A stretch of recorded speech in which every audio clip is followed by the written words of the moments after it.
ребят, вот это буклет плюс один Илон Маск. Почему плюс один Илон Маск? У нас общественное объединение, благотворительный фонд «Плюс один». Так как фонд называется «Плюс один», мы решили создать проект «Плюс один Илон Маск». Есть такой момент, то, что на начальном этапе многие компании приняли нас за утиль-компанию. Мы провели свое такое исследование, опрос, взяли 68 школ и провели опрос, сколько там у вас учатся детей, и среди этих деток сколько нуждаются в компьютерной технике. Цифры вышли огромные, то есть только по нашим опросам было 196 тысяч детей. Почему Илон Маск? Потому что это не связано именно с его личностью. Он сейчас известен на весь мир, и он ассоциируется с историей успеха. Это тот человек, который создает уникальный Тесла, отправляет ракеты на Марс. И мы хотим, чтобы в Казахстане, благодаря именно нашей технике, благодаря той возможности, которую мы предоставили, ребенок поверил в себя, его жизнь поменялась на 180 градусов, и он сделал что-то лучшее для Казахстана, для мира, и стал нашим казахстанским Илоном Маском. Друзья, всем привет! Мы все еще в e-commerce Central Asia Expo на данный момент находимся. Сегодня очень интересное мероприятие происходит. Очень много компаний из IT и e-commerce сферы, и не только. Сегодняшний наш гость Динара, прекрасная Динара, которая представляет фонд «Плюс один Илон Маск». Это довольно-таки интересный фонд, который занимается интересной деятельностью, о которой сейчас рассказывает Динара. Спасибо большое, что выделили время. У нас так спонтанно, на самом деле, получилось. Этот проект очень интересный, ребят. Я очень надеюсь, что после съемки нашего подкаста проект вдохновит кого-нибудь сделать в Узбекистане, в Таджикистане, Кыргызстане или сделать такой продукт. Мы свяжем с Динарой, мы постараемся сами тоже помочь в этом направлении. Так что начнем, расскажем, потом вы решите, что с этим делать, связаться, не связаться, помочь, не помочь, сами. Добро пожаловать. Спасибо за приглашение. Для меня это тоже спонтанно было.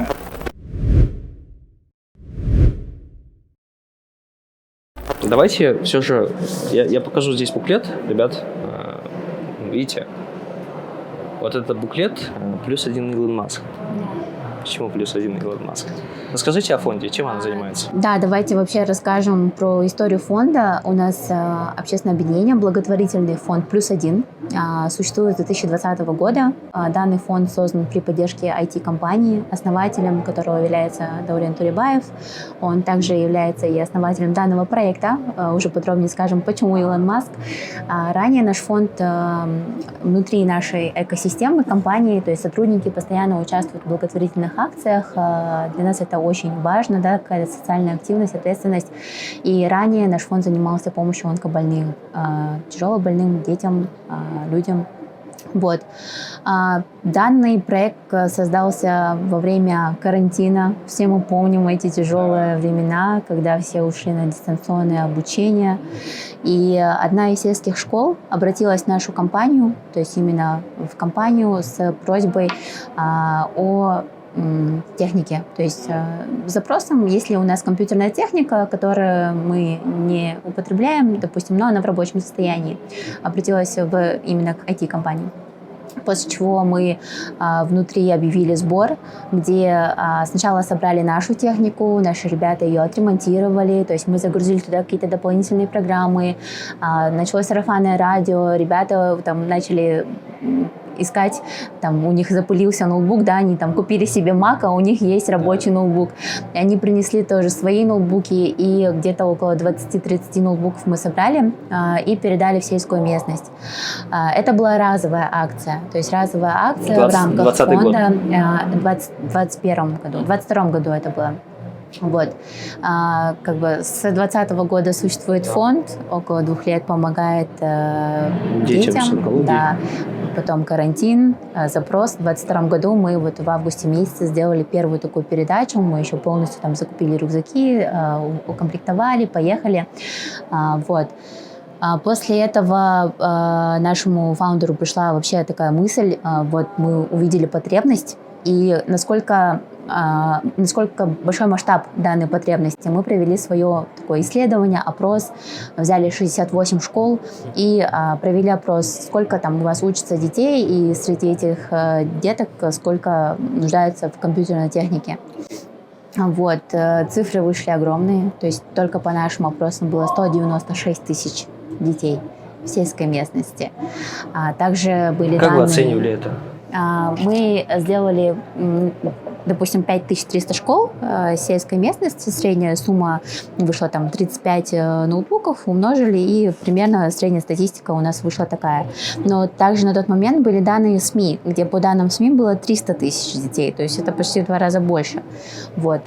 И исходя по данной информации, да, статистики, мы также провели опрос среди компаний, то есть такие же компании, как мы, где там более 100 сотрудников работают, как часто они обновляют технику, как часто они сдают на утилизацию. Там 2-3 года срок амортизации проходит, и они там покупают новые, да, ноутбуки.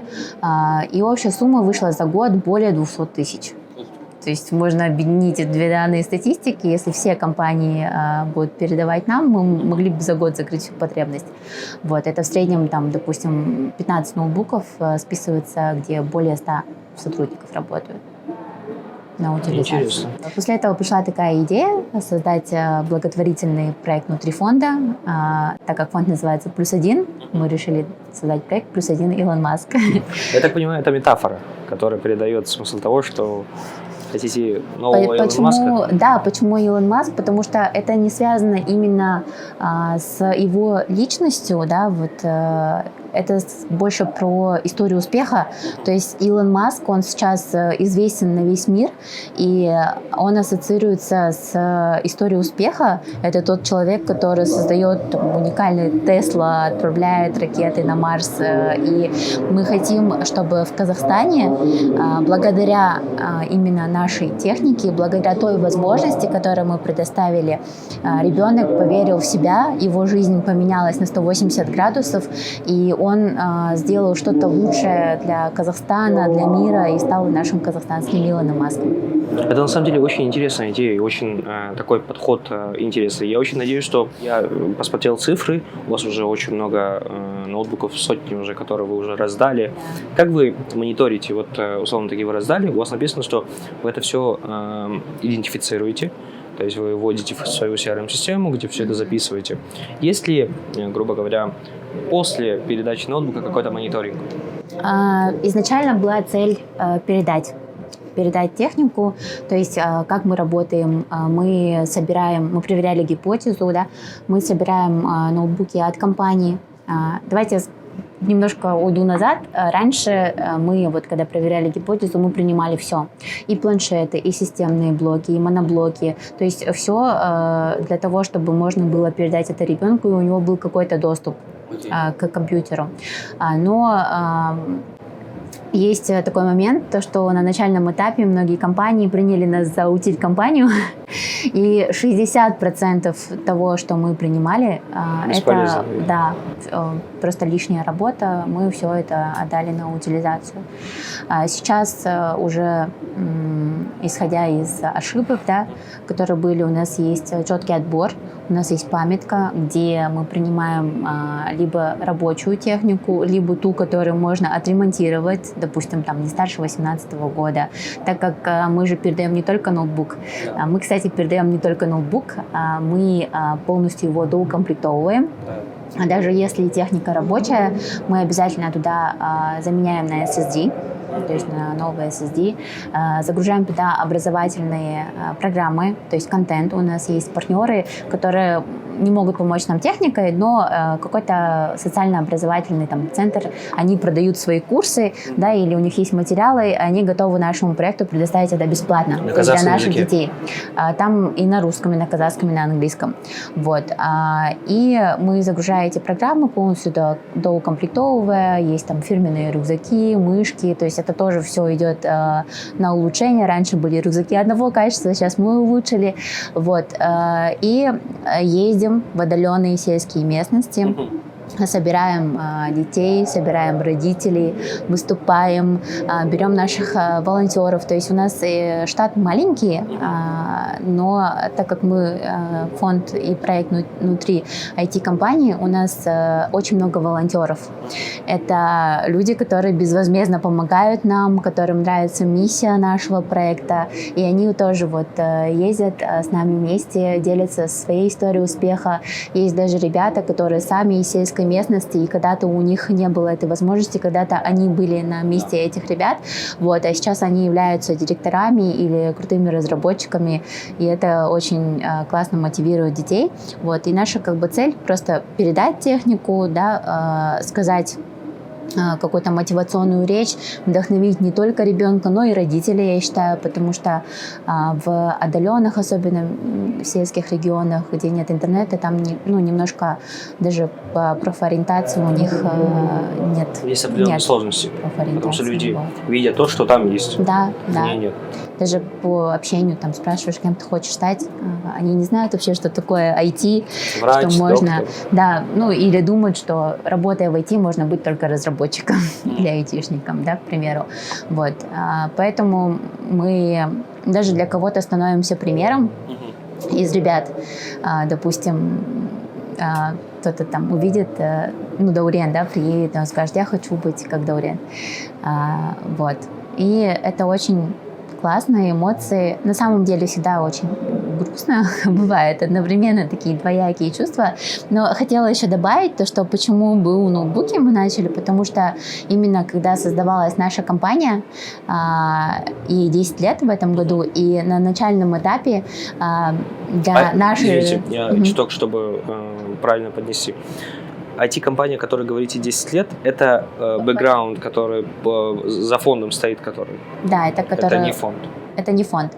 И у нас вообще есть IT-холдинг в Казахстане, Butterfly Effect, где эта экосистема, внутри есть множество групп компаний, бизнес-компаний, то есть которые работают на B2B, B2G сегмент.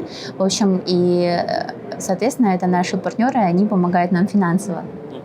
То есть они нас поддерживают, да, у нас есть общий основатель.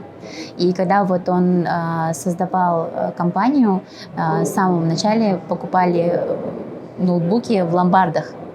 То есть в ломбардах на OLX покупали ноутбуки, писали на них программы, проекты, и сейчас там у каждого сотрудника, который раньше работал на БУ ноутбуке, да, главное, чтобы поддерживали какие-то базовые программы, у них уже супер последней версии MacBook, и наша компания там от 10 человек выросла на более 600, то есть у нас более 600 человек.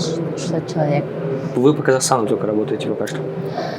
Есть другие именно внутри холдинга компании, которые и на экспорт, да, работают. Как вы определяете, вот условно таки у вас, вы собираете постоянно ноутбуки, вы их ремонтируете сами с помощью ваших волонтеров еще? Да. Как запчасти, условно таки, откуда покупаете? За это еще деньги сами со своего кармана, условно таки, вкладываете? Мы на этом не зарабатываем. Помимо ноутбука, вам еще приходят какие-то пожертвования? Конечно, так как мы сейчас активно участвуем на разного рода мероприятиях, да, и внутри Казахстана, и активно ведем социальные сети, есть желание у людей, которые, допустим, хотят поддержать наш проект. У нас есть Каспи QR, то есть там в наших казахстанских банках в разделе платежи можно сделать донаты. Также внутри нашей экосистемы есть волонтеры, которые помогают физически, и есть волонтеры, которые пишут заявления там, в бухгалтерии, и у них каждый месяц списывается определенная сумма по их заявлению. То есть они могут выбрать либо процент от зарплаты, либо определенную фиксированную сумму. И за счет этих средств и за счет поддержки самой компании, да, там, от доходности ее, наш проект существует, и вот на этом, получается, на эти средства мы покупаем все необходимое. То есть комплектацию, оборудование, чего нужно Комплектация, дополнить. оборудование, аренда кабинета, сотрудники, зарплата, все это как бы идет. А сколько примерно, там, грубо говоря, в месяц, в квартал, в год? Есть ли какие-то средние цифры, по которым вы даете ноутбуки? Или собираете ноутбуки? Ну, знаете, это по-разному. Допустим, на конец 2023 года у нас было передано 140 ноутбуков. Ну, где-то полгода, да, это мы как бы активно 24-го. проверяли. На конец 23 года было 140, на конец 24 года было уже 500, то есть там 480, почти в X3 мы за один год выросли. И это как раз-таки про то, что мы начали ставить фильтр на принимаемую технику. Плюс в 2024 году мы активно вот начали вести социальные сети, нам физические лица приносили. То есть вообще наша основная целевая, наверное, аудитория – это компании. B2B. Потому что, да, от компании мы знаем, что они сдают на утилизацию. У нас есть хорошие кейсы, когда нам передавали элитбуки, к примеру, да, они вообще очень мощные, там даже у некоторых там, волонтеров, сотрудников нет такой техники. И там 50 лаптопов передали, из 50 40 мы передали детям. Допустим, там 10 это остается, что нужно, если экран поменять или еще что-то. То есть если там больше 30 тысяч тенге нужно на ремонт, да, данного ноутбука, то это не совсем выгодно. Мы тогда можем на запчасти взять. Допустим, взять один экран и на другой ноутбук. Сейчас ваша деятельность идет только по Казахстану и по регионам Казахстана. Какой у вас охват по всему Казахстану? Мы были в 15 регионах на сегодняшний день. Вот, Для понятности. 17 регионов в Казахстане. Многие, из 17 да, в 15 в 15 регионах мы были и передали более 500 ноутбуков в общем. То есть, получается, ноутбуки переданы, постмониторинга нет. Что с этими ноутбуками изначально происходит? Не было такой цели. То есть задача это передать ноутбуки, чтобы вдохновить. Это же получается, как мы контролируем. А так наша цель благотворительная. Мы передаем детям, которые действительно в этом нуждаются, и мы подписываем договор о безвозмездной материальной помощи, акт приема передачи. Все, они это подписывают. Это полностью их собственность. Это не идет ни в школы, это собственность детей полностью. И мы делаем и так максимально возможное тем, что мы приехали, как-то замотивировали их, а дальше это уже на их ответственности. Мы не дарим этот ноутбук, мы дарим им возможность. И даже если из 100 детей один действительно, там, да, как я ранее говорила, у него изменится жизнь, он поверит в себя или увидит ролл-модел, который вот захочет стать как Даурен или еще как кто-то из наших волонтеров, это уже успех, я считаю. Поэтому как бы изначально не было такой цели, но у нас есть обратная связь с администрацией школ, то есть есть, которые нам предоставляют информацию, делятся, да, хорошими новостями. За 2 года активной работы у нас уже 10 ребят поступили на грант в вузы Казахстана. То есть там разные специальности, не только IT, но в принципе у них была техника, они на ней обучались, дополнительные курсы какие-то получали и поступили на бесплатное обучение. Плюс у нас есть очень много образовательных социальных фондов, которые именно направлены на обучение детей безвозмездно, да, к поступлению в такие школы, как НИШ, БИЛ. Вот. И понятное дело, то, что уровень образования, он немножко отличается, и даже есть у нас сотрудничество, мы недавно подписали меморандум с таким корпоративным фондом, который устраивает олимпиады для сельских детей. У нас есть школы лицей Дарын, где там ребята, они живут, обучаются, то есть в городе, и они вот 1000 грантов раздают. То есть ребята сдают олимпиаду, готовятся на нее, и они сделали именно направление для сельских детей. Вот. То есть они не... Когда общие олимпиады, то больше шансов у городских ребят. А здесь вот чисто возможность для сельских детей. И 1000 детей по Казахстану получают грант среди всех. Это на самом деле мне очень понравилось, вот этот момент словосочетания «мы не даем», «мы не дарим ноутбуки». Мы дарим возможности. Дарим возможности, потому что это на самом деле реально так. То есть Если взять огромное количество людей, которые сейчас в наших странах живут, они по большей части живут в сельских местностях. Городские жители, их меньше сравнительно, да. Но так или иначе, даже если в окраинности города есть огромное количество детей, также условно таки с ограниченными возможностями, у которых не получается купить новую.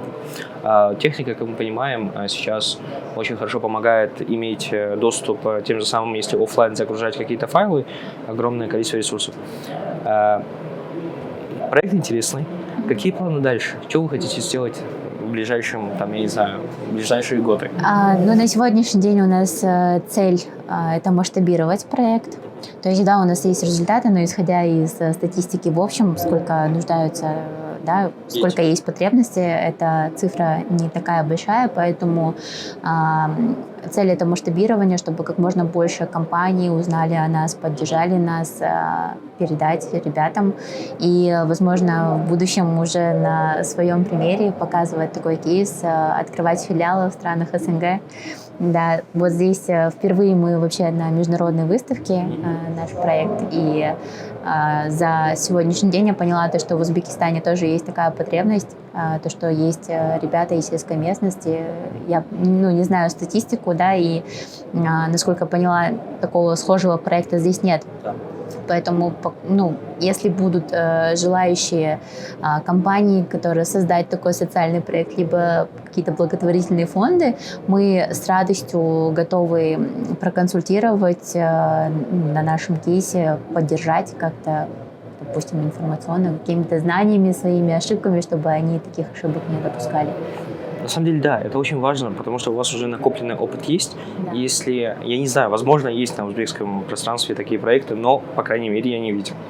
Поэтому, если, ребят, как я сказал, в любом случае комментарии в описании будут все контакты, все ссылки, в которых вы сможете связаться и уточнить, если хотите учредить такой фонд, такую там, инициативу начать. В любом случае с ребятами можете связаться, возможно, открыть филиал, офис или представительство +1 Илона Маска, в целом фонда +1 в Узбекистане, либо же организовать под свой бренд, у ребят проконсультироваться, какие кейсы были, как это все можно дорасти и, соответственно, начать делать.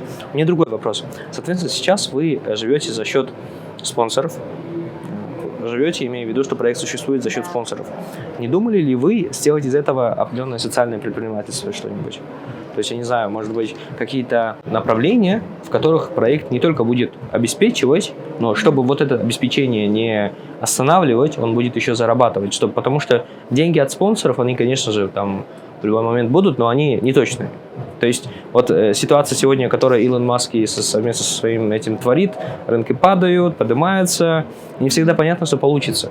Поэтому иметь какой-то там стабильный доход, как мне кажется, она даст фонду, либо же организации более такую устойчивую модель. Вы не думали об этом или хотите в этом направлении двигаться? Смотрите, как мы существуем за счет спонсоров, это за счет нашей компании. Да, то есть мы существуем за счет наших партнеров, это вот наш IT-холдинг, благодаря которому, да, это там наш отец или наша мать. Вот. Какие-то такие внешние компании финансово нам пока не оказывали помощь, но есть в будущем там и финансово, может быть, не только техникой, да, но и финансово получать средства. Но здесь это в планах скорее будет на эти средства только закуп техники. Я понимаю ваш вопрос, то есть если у нас есть ли какие-то планы, да, на монетизацию выйти, как-то зарабатывать на этом? Не, я имею в виду, что я сейчас вспомнил, что у вас, соответственно, есть холдинг, который также зарабатывает, и, соответственно, это считается социальное направление, которое имеет данный холдинг. То есть, так или иначе, вы не зависите от каких-то конкретных непонятных, грубо говоря, тех же самых благотворителей, да. А физические лица, то есть какие делают они донаты, это по их желанию происходит, вот. А так мы не зависим от этого. То есть наш фонд у вас есть, грубо говоря, есть подушка безопасности, в которую в случае чего вы можете обратиться, или там она в любом случае вас поддержит в сложные моменты. Это на самом деле очень интересно. Ребят, проект очень интересный. Есть ли какие-то рекомендации, советы, пожелания тем людям, которые хотели бы... Вот мне кажется, что многих заинтересует данный проект. Может быть, вы пригласите их на партнерство. Может быть, что им делать для того, чтобы начать такой проект? Да, ну, во-первых, я бы хотела сказать то, что мы открыты к сотрудничеству, даже если есть компании в Узбекистане или вообще в любой стране и готовы поддержать детей из Казахстана, то есть вы welcome, можете написать, мы можем там встретить вас, либо просто, да, передать технику.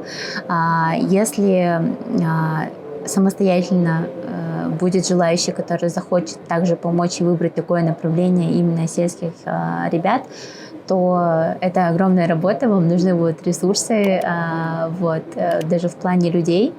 Я не знаю, озвучивала или нет, то есть мы не адресно же помогаем, это не так, что вот любой захотел, да, или там по каким-то, как у нас там принято, просто сказали, мы передаем и раздаем, так и потом кто-то своему родственнику передал, еще кому-то, вот такие варианты, да, и для того, чтобы такого не было, у нас есть определенная база детей, управление образованием, там мы отправляем запросы, они нам отправляют данные, и уже когда, работая напрямую со школой, мы требуем все необходимые документы, подтверждающие, что они из многодетной, малообеспеченной, неполной семьи.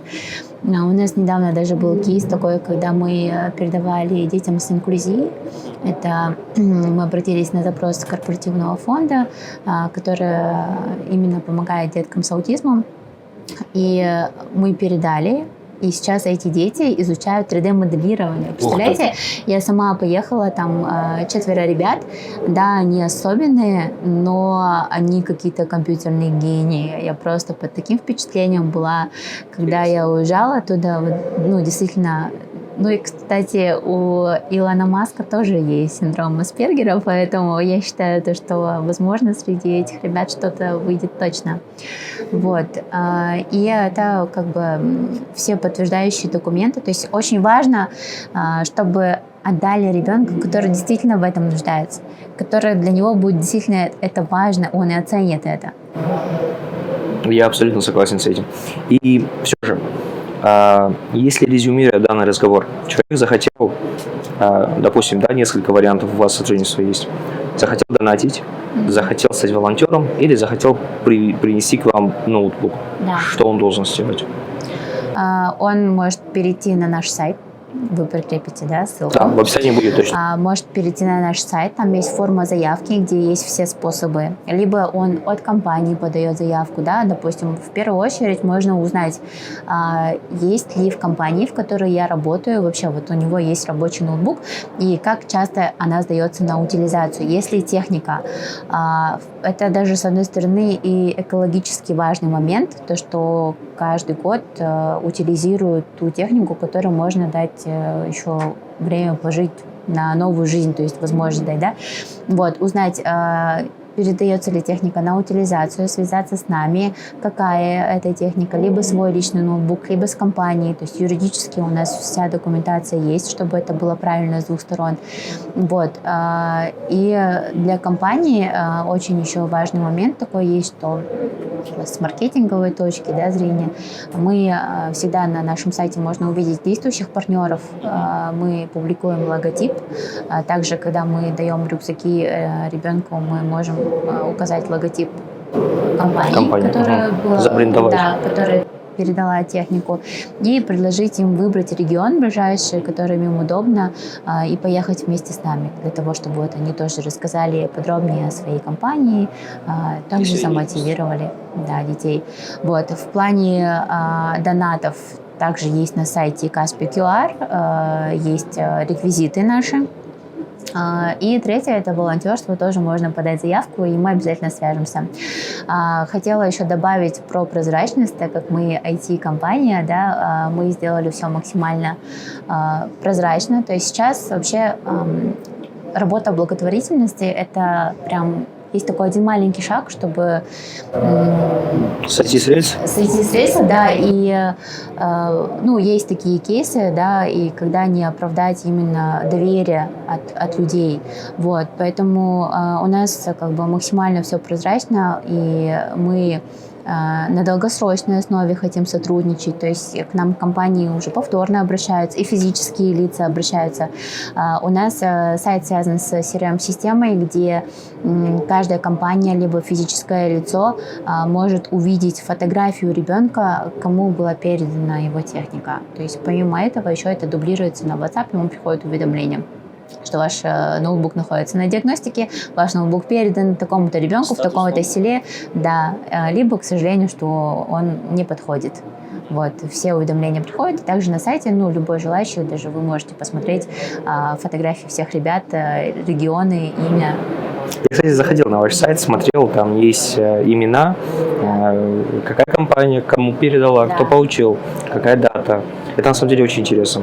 В любом случае, мне кажется, что на этом, резюмируя наш разговор, проект очень интересный, прям очень интересный. Возможно, мы сможем, как волонтеры, поучаствовать в каких-то ваших акциях, как будем в Казахстане, или, возможно, в Узбекистане получится такое организовать, где мы тоже сможем обо всем этом рассказать. Для многих компаний это на самом деле очень важно, поддерживать социальную ответственность и поддержать этих молодых ребят. Возможно, это ваши будущие сотрудники, возможно, будущие партнеры, и, возможно, будущие Илона Маска. История успеха, да, Ильвей? Спасибо вам большое за уделенное время. Я очень надеюсь, что в Узбекистане, в Таджикистане, Кыргызстане, откуда нас смотрят, они решатся на такую инициативу, свяжутся с нами, мы, возможно, информационно можем помочь, свяжутся с вами, консультироваться, и мы сможем организовать такие же проекты во всех регионах, расширять, помогать. Как вы очень правильно отметили, не давать ноутбуки, а давать возможности. Я хотела просто еще в конце добавить то, что вне зависимости в какой стране, да, ну, мы не делим там детей по странам, дети — это наше будущее, в общем. И мы знаем то, что в странах есть такая потребность. Сейчас век цифровизации, когда создаются такие невероятные вещи, когда происходят такие мероприятия, да, такого уровня, очень грустно осознавать, что где-то в селе есть ребенок, который, может быть, он родился гением, но он даже не знает о существовании этих вещей. Наша компания IT называется Butterfly Effect. И наш проект тоже связан с эффектом бабочки. То есть, принимая сейчас делая какой-то шаг, даже информационно подписавшись на наш Инстаграм, принеся свою технику, да, рассказать другу, вообще сделая какой-то вклад сейчас, и благодаря там вашему вкладу будет у ребенка техника, он схватится за эту возможность, поступит в какой-то университет, сделает что-то невероятное, и завтра через поколение, либо для наших будущих детей этот ребенок совершит что-то невероятное. Поэтому мне кажется, что нужно сейчас переживать именно о том, что будет ждать нас в будущем. То есть это же наше будущее. Абсолютно согласен. На самом деле, ребят, это абсолютно верно. Мы сегодня напишем очень подробно пост о том, чем вы занимаетесь до выхода подкаста. Подписаться на этот канал, поделиться мнением в данном видео, поможет ставить лайк, поможет данному видео продвигаться на YouTube, где посмотрят больше людей, посмотрят, возможно, увидит тот человек, который или та организация, которая заинтересуется в реализации такого продукта, сотрудничества. Так что, ребята, тоже поддержите, как угодно. Мы поставим ссылки для того, чтобы, если вы захотите подонатить, стать волонтером, если вы с Казахстана нас смотрите, или же все же организовать здесь, в любой другой стране, мы вам поможем, посотрудничаем, проконсультируем и сделаем. Не будем делить Центральную Азию, если мы делаем в Центральной Азии, на какие-то определенные нации. В любой стране вы находитесь, без разницы, мы постараемся вам помочь, проконсультировать и начать работать. Спасибо большое. Пока.